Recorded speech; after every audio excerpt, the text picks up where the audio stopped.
Hi అండి, welcome back to my channel. బాగున్నారా అందరూ? ఈరోజు అయితే నేను టమాటా రైస్ చేసుకుంటున్నాను అండి. దానికి కావాల్సిన ఇంగ్రీడియంట్స్ అన్నీ చూసేయండి. ఫస్ట్ అయితే హోల్ మసాలా అండి. ఇవన్నీ నేను తక్కువ తీసుకుంటున్నాను అండి, ఒక్కొక్కటి మాత్రమే. ఎందుకంటే పిల్లలు ఎక్కువ స్పైస్ తినరు కాబట్టి నేను సింగిల్గా అన్నీ ఒక్కొక్కటి వేసుకుంటున్నాను. అది మీ ఆప్షనల్ అండి. ఎక్కువ స్పైసీగా కావాలంటే ఎక్కువ వేసుకోవచ్చు. నేనైతే టమాటా రైస్లో కొంచెం ఆలు అండ్ మిల్ మేకర్ కూడా వేసుకుంటాను అండి. టేస్ట్కి బాగుంటుంది. మధ్యలో అలా క్రంచీగా తగిలితే బాగుంటాయండి, అందుకనే అండి. ఉల్లిపాయలు, టమాటాలు, పచ్చిమిర్చి అన్నీ ఇలా ముక్కలు కట్ చేసుకొని పెట్టుకోవాలండి.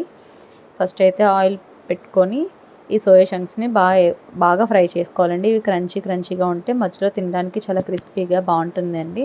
నేనైతే ఇలానే చేసి పెట్టుకుంటా అండి. లేదు అలా క్రంచీగా తినను అని ఇష్టపడిన వాళ్ళందరూ కూడా ఆనియన్స్ అన్నీ వేపాక వేసుకోవచ్చు అండి. నేనైతే ఇలా క్రంచీగా ఉంటుందండి. పిల్లలు దీన్ని స్పెసిఫిక్గా తీసుకొని తింటారండి, బాగుంటాయి. ఫస్ట్ అవి అయిపోయాక హోల్ మసాలా వేయాలండి. బాగా ఫ్రై అయిన తర్వాత ఆనియన్స్ వేసి ఫ్రై చేయాలి. ఆనియన్స్, పచ్చిమిర్చి కొంచెం గోల్డెన్ కలర్ వచ్చే వరకు బాగా ఫ్రై చేసుకోవాలండి. అవి అయిపోయిన తర్వాత బంగాళదుంప ముక్కలు వేసుకొని బాగా వేయించుకోవాలండి. అవి కూడా ఇంట్లో ఎక్కువ మనకి కాయగూరలు లేవు, బిజీగా ఉన్నప్పుడు ఏదైనా త్వరగా అయిపోవాలి అనుకునేటప్పుడు ఇలా చేసుకుంటే చాలా బాగుంటుంది అండి. నేనైతే ఇలానే ట్రై చేస్తానండి. ఇంట్లో వెజిటేబుల్స్ లేవు ప్రత్యేకించి అనుకున్నప్పుడు తినడానికి కూడా చాలా టేస్టీగా అనిపిస్తుందండి. బంగాళదుంప ఎలాగో మనం లేడీస్ ఎక్కువగా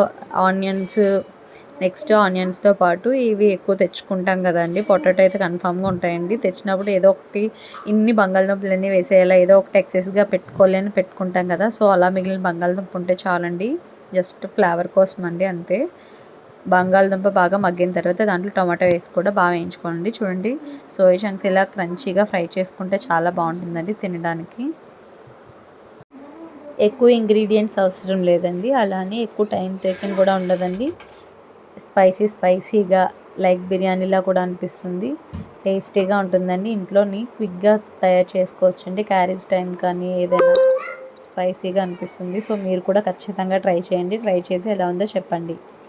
అవి బాగా ఫ్రై అయిపోయిన తర్వాత కొంచెం కారం, ఉప్పు కూడా వేసుకోవాలండి. యాజ్ యువర్ టేస్ట్ అండి. ఎక్కువ తినే వాళ్ళు కారం ఎక్కువ వేసుకోవచ్చు.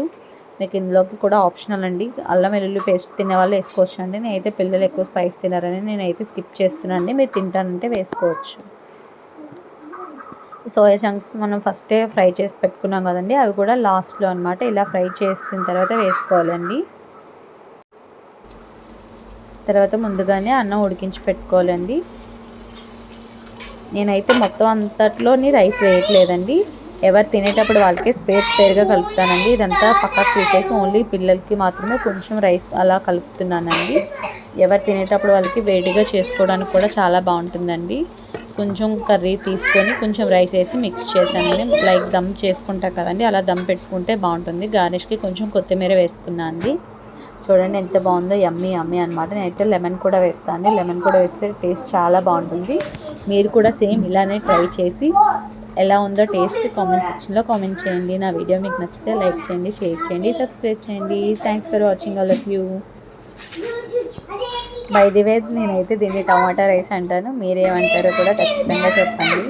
నేను లెమన్ వేసుకొని ఇలానే తింటాను. మీరు కూడా ట్రై చేయండి. మీరు దీనికి ఏం పేరు పెడుతున్నారో అది కూడా చెప్పండి.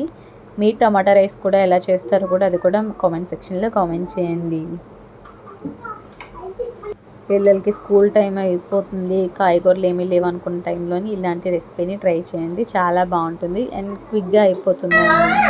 యమ్మీ అనమాట. మేమైతే ఈరోజు ఇదే తింటున్నాం. ఫుల్ ఎంజాయ్ అనమాట. కూరలతో తినే కన్నా దీంతో ఇలా తింటేనే చాలా బాగుంటుంది. మాకు ఇలానే ఇష్టం. మీరు కూడా ట్రై చేయండి.